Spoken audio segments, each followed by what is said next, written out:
Hi guys मुझे आपण मान नहीं आसी +3 हिंदी इलेक्टिव थिबा नागमती का वियोग वर्णन।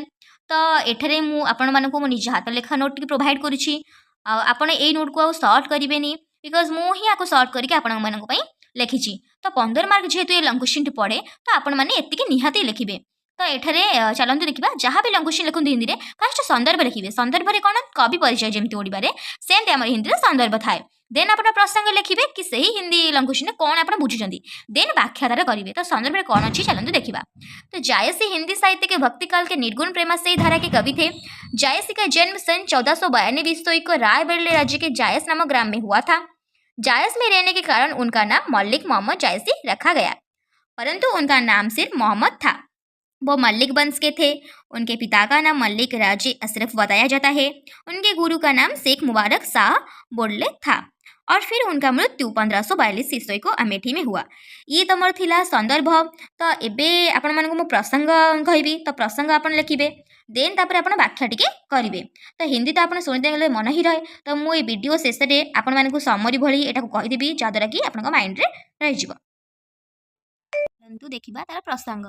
प्रसंग रे कौन यही दोहारे कौन अच्छी सेटा देखिबा तापर व्याख्या करिबा सब ऊपर। तो प्रसंग रे कौन चलते देखिबा। नागमती वियोग वर्णन विशेष प्रसंग है जिसे हिंदी साहित्य में बहुत महत्व दिया गया है।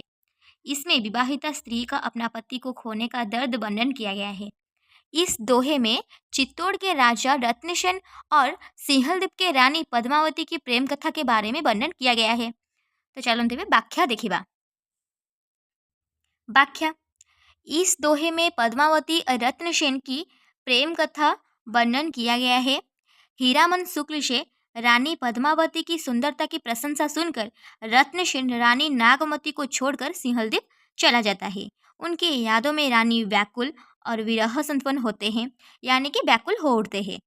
वह बाग में पेड़ के नीचे रात भर रोती फिरती है। जो भी उनके सामने आदि पशु पक्षी पेड़ जो भी आते हैं वो उन्हें अपना दुख सुनाती है। वो सब पशु और पक्षियों को सहानुभूति करते हुए अपनी पति को संदेश देने के लिए कहती है। फिर रानी का विरह या विलाप इतना मार्मिक है कि उसके विलाप से उसके बगीचे में उदासी बरस रही थी। पेड़ पौधे सब सूख रहे थे। फिर उसके रोने के कारण एक पक्षी आकर पूछती है क्या हुआ। फिर वो अपना दुख बताती है कि अपने पति को संदेश भेजना है और पक्षी राजी हो जाता है। नागमती का वियोग उस विवाहिता भारतीय नारी की तरह होती है जो अपने पति को सर्वश्रेष्ठ मानती है, जो पति के मंगल कामना करने वाली है और पति के सुख में सुखी होने वाली में से है। नागमती वियोग वर्णन ऐसे समय के चित्रण है जिसे मध्यकाल भी कहा जाता है, जिस समय स्त्रियों को किसी चीज का स्वतंत्रता नहीं दिया जा रहा था, उन्हें सिर्फ उपभोग का वस्तु माना जाता था। और फिर क्या हुआ। ऐसे समय में नागमती अपने अधिकार के लिए आवाज उठाई थी। रानी नागमती के प्रेम में इतना बल है कि राजा रत्नसेन को वापस आना पड़ता है। नागमती रानी है परंतु विरह के कारण वो साधारण स्त्री बन जाती है। उनके विरह में पूरा चित्तौड़ शामिल हो जाता है। इस तरह रानी के इस वियोग में बड़ा कोई दुख नहीं है। उनका पति उन्हें छोड़कर चला गया और सबसे बड़ी बात दूसरी स्त्री के पास चले गए हैं। इस प्रकार बहुत कष्ट सहन करनी पड़ती है रानी को। फिर वो कहते हैं यहाँ ऐसा कोई प्रकृति नहीं जिसे देखकर मेरे पति को मेरी याद आएगी। इस तरह नागमती की अपने अधिकार के लिए लड़ना पूरा इतिहास में छप जाता है और अंत में आ जाता है निष्कर्ष। तो आपण मैंने जो भी लंग क्वेश्चन लिखुंतु निष्कर्ष लास्ट को लिखिबे। ए स्टेप वाइज द्वारा आपण मानको मार्क भल मिलबो हिंदी रे। तो सेति निष्कर्ष रे कौन चलते देखिबा। नागमती का वियोग वास्तव में रानी का वियोग है। इससे यह जानने को मिलता है कि पति के बिना स्त्री अपने को हीन मानती है।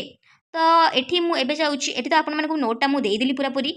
तो एबे मु आपण मानको समरी भिडाटा किछि बुझेई देबी। एथरे कोन आपण सर्वप्रथम लिखिबे, तार संदर्भ लिखिबे, प्रसंग लिखिबे, व्याख्या लिखिबे। कौन बाकी ना एथरे आम बुझे या पाइलु जे नागमती होछि गोटे रानी जी कि निज पति को पाइबा पई केते विरह रे केते व्याकुल होई उठिछंती आ पक्षी मानक द्वारा केमती संदेश पठाउछंती। तो बहुत चेष्टा द्वारा बहुत दुख रे से थाई लास्ट को से तांको बल द्वारा जीति जाउछंती। तांको राजा को तांको पाखको नै आसीबे सफल होउछंती से। तो यही सब बड़ा यही सब कथा एथुर आम बुझा पाइलु ये समाज रे केमिति गोटे पतिर नथिबा पति नथिले पत्नी केमिति असहाय हो जाए ये सब आम जान निजक हीन भली भावी थाए ये सब